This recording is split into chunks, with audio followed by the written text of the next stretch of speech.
Hi and welcome to PCMNorway Productions coverage of the Vuelta España. Today it's the last stage and we will be going from Circuito del Jarama to Madrid. The stage is 96 kilometers long and has 2 intermediate sprints along the route. And on today's stage we didn't have any breakaways. The riders was probably most likely hangover from all the partying yesterday. Here we got today's winner and the overall winner of the Vuelta, Vincenzo Nibali, the points winner in the picture right now, Anton from Euskaltel, and the King of the Mountain jersey winner Dario Cadalto from Quickstep is also in the picture right now.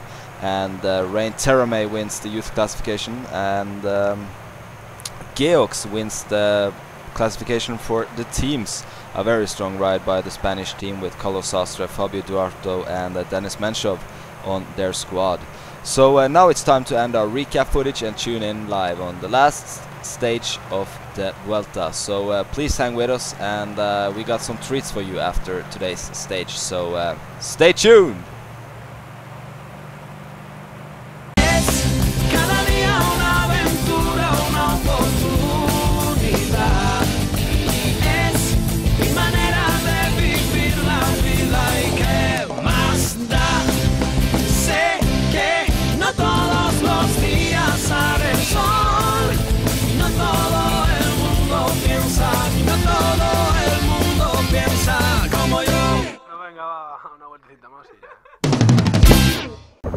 Hi and welcome back. The peloton is 30 kilometers away from this summit on today's stage in the streets of Madrid. We will be going around this circuit a couple of times.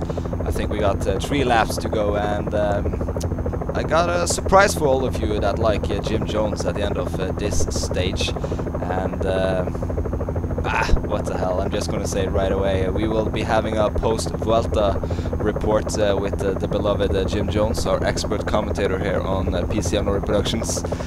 And here we got the peloton going around the roundabout and heading out of Madrid before they will be coming back once again. It's soon 20 kilometers to go for them, 2 laps to go, and we have an interesting scenario on today's stage. We didn't have any breakaways that succeeded of breaking away from the peloton. They were wheeled in right away, and I don't think many riders have that much left in the tank, seeing as this has been one of the toughest Vueltas in a long time. The pace has been tough in every day, and here we got the peloton going around the 5 kilometers to go mark, and it's soon just 1 lap to go, so it will be interesting to see how this race pans out. We got a lot of sprinters left in the peloton: Mark Cavendish, Tom Bonen, Tale Ferrar, Peter Sagan, Heinrich Hausler, Oscar Freire, Matti Brechel. I can just name in bunches. They have all survived the entire 3 weeks of racing, and they will definitely want to take this one here in the streets of Madrid, as Rabobank is at the front doing the pacing as we are entering the last lap, ladies and gentlemen, the last lap of this year's Vuelta, the last 10 kilometers of the Vuelta history 2011. I mean, not the entire Vuelta history. We will most likely have some more racing in the Vuelta next year, as Silva Chavanel from Quickstep is attacking from the front of the peloton. He most likely has something left in his tank, or else he wouldn't have done this move. We are usually accustomed to Fabian Cancellara attacking in the last kilometers, but it didn't last so very long for the Frenchman Silva Chavanel. He is back with the peloton right now. And now we are getting ready for the mass sprint finish. That is Rabobank and the HTC High Road doing the pacing at the front of the peloton. And I think I saw Fabian Cancellara at the front, and the Swiss man is attacking from the front of the peloton with 2 Saxo Bank rider on his wheel. Nicky Sørensen from Denmark is at that wheel, but it doesn't look like it's succeeding at all, as Matti Brechel is leading out Oscar Freire, and Mathieu Goss is there with Mark Cavendish and Tom Bonen on his wheel. And it's looking like it's going to be this group of riders that will be fighting for the sprint victory. And there goes Mark Cavendish and Tom Bonen, but it's going to be Oscar Freire, the Spanish rider, in his most likely this last season as a pro cyclist, takes this stage in the streets of Madrid. So Oscar Freire in front of Mark Cavendish, Tom Bonen, Tyler Ferrar and Peter Sagan. And here we got the winner of today's stage, Oscar Freire.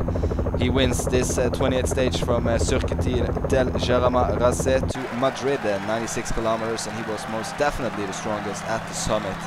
And that means that Vincenzo Nibali from Italy takes the overall in front of Igor Anton and Denis Menshov, and Igor Anton from Euskaltel takes the points jersey and in front of Vincenzo Nibali.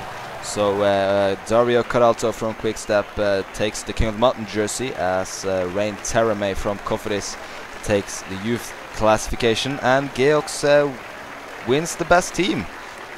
So now it's time to kick it into our post-Vuelta show. I got Jim Jones with me, and we will discuss this year's Vuelta and what it means that an Italian won the race, and it's why it's only 3 Spanish riders in the top 10 in the overall classification. And of course we will discuss the abandoning of Inausti from Movistar. He abandoned in the white jersey earlier in this Vuelta. So I hope you enjoyed this year's Vuelta. It's been a pleasure bringing it to all of you. So on behalf of PCMNorway Productions, my name is Dick Henderson, and we hope that you stick around for our post-Vuelta show. So coming up next, our Vuelta post-report. So hang with us, it's coming up right now. Welcome to the post-Vuelta show with Dick Henderson and Jim Jones. So Jim, you are taking the hot seat once again. Your thoughts about Vincenzo Nibali from Liquigas winning this year's edition? Well, I'm happy for him. It's interesting to see that an Italian rider can also win the Vuelta. So I think it's good for the race also to see other riders from other nations doing well, except for the Spanish guys. Yeah. So I think the race is developing in the right kind of way. Yeah, we only have 3 Spanish guys in the top 10 this year. We got Igor Anton 2 minutes 11 seconds behind Vincenzo Nibali. Then it's Joaquin Rodriguez 7 minutes and 12 seconds behind in the 7th position. And Luis Leon Sanchez from Rabobank 9 minutes and 56 seconds behind the winner, Vincenzo Nibali. So Bradley Wiggins, after crashing after the Tour de France, where he claimed to be in the form of his life, and now ending up just outside the podium once again, like he did in 2009 in the Tour de France.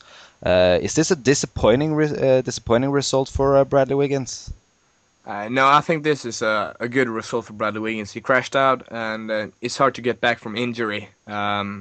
And then doing 4th, that's I think it's pretty good for Bradley Wiggins, and I think that we will see a good Bradley Wiggins in next year's Tour de France, and I think he will get on the podium for the very first time. Okay, so Igor Anton winning the points classification ahead of Vincenzo Nibali. Was that sort of a surprise? We are normally used to the guy that wins the overall classification also winning the points classification. Was that surprising to you at all, or? Yeah, I think it was surprising, seeing as usually a lot of sprinters they quit the Vuelta because of the World Championship. But then this year we had a lot of sprinters finishing the race. So yeah, I must say it's a bit of a surprise that Igor Anton took this one. But on the other hand, he did well on a lot of hilly stages and mountain stages, and he claimed a lot of points there. So not that surprising, but surprising, yeah. Okay, so King of the Mountain jersey contest, Dario Caralto from Quickstep winning that classification with 191 points in front of Igor Anton 126 and Vincenzo Nibali 125 points. That was kind of a surprise to me personally, that a guy not even close in a general classification taking that jersey. It's not normally we see that in the Giro or the Vuelta. Except the 2 last years in the Vuelta, where David Moncoutier has won that jersey. Was that a surprise to you as well, or did you expect it? Well, it's got to have one hell of a manager. Yeah, managing to get. Yeah, it was a surprise. I was pretty sure this Igor Ante was going to get that one. But then again, when you see Catello attacking on nearly every mountain stage, and Yeah. so yeah, he did his best to get it, and he made it. So chapeau to him. Yeah, and another Italian winning a jersey in in this year's Vuelta. It Yeah, must be I think heartbreaking. I think that they think that this is May, but I think they got it wrong. This is the Vuelta, not the Giro d'Italia.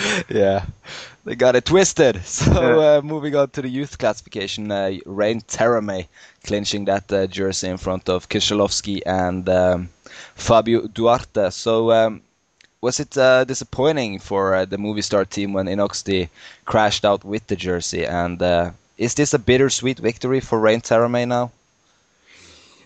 Yes, I must say so. And I didn't see that. I was pretty sure that the Rein Terame and Kruijswijk was going to be the one fighting for it. But then, yet again, Kruijswijk, he ended up on 7th place, 37 minutes behind. So, surprise, surprise. Yeah, It's difficult to predict cycling. yeah, and especially late in the season as well. And yeah, it must be heartbreaking for Inoxti. Yeah, because you can see that even Jan Degenkolb, the sprinter, he did. Yeah, no, never mind. Never Yeah, mind. I see where you're coming from there. He even he managed to finish, and yeah, the result lists are kind of twisted at the moment. But Daniel Martin, Team Garmin Cervelo, over almost 15 minutes behind Mr. Rein Terame. Was that an upset? Him not being in better shape and fighting for it? Yeah, like there's a lot of riders here who should be at the top in this competition. Like Mollema should definitely be there, and riders like Daniel Martin, Andrew Talensky, and Talo Finney. I was expecting those to be higher up there in the youth classification, but yet again, if you're not there from the start to fight for the youth classification, you just end up being a teammate. Yeah.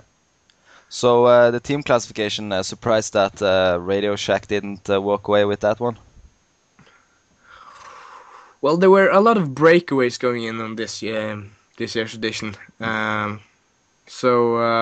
not many, but Radio Shack didn't do a good enough job to get the riders in the break, and also in the mountains they didn't ride that good. So I think it was fair that Geox won that competition. Okay, so to finish up this post Vuelta report, your favorite moment of this year's edition, if you have any. Well, I think it was pretty cool that Oscar Freire won the last stage in Madrid. Yeah. Yeah, I think that was most likely his last victory in his career, and you could just look at him. He was like so excited, and he was so happy that he won that stage. So maybe he will retire. Who knows? But it was a perfect finish for his career, I must say. So let's just hope that he's satisfied now and that he quits on this nice victory. Yeah, retiring with an exclamation point right there. So once again, Jim, thank you very much for taking the time to be with me here to do this report. So until next time, I'll see you soon. And to all your listeners out there, if you haven't already, please click that like button and be sure to subscribe. So on behalf of PCMNorway Productions, my name was Dick Henderson, and alongside me was our expert commentator for the last time of this year's Vuelta, Jim Jones. Adios. Arrivederci. Oh no. Adios is the name now, Jim. Adios. Adios.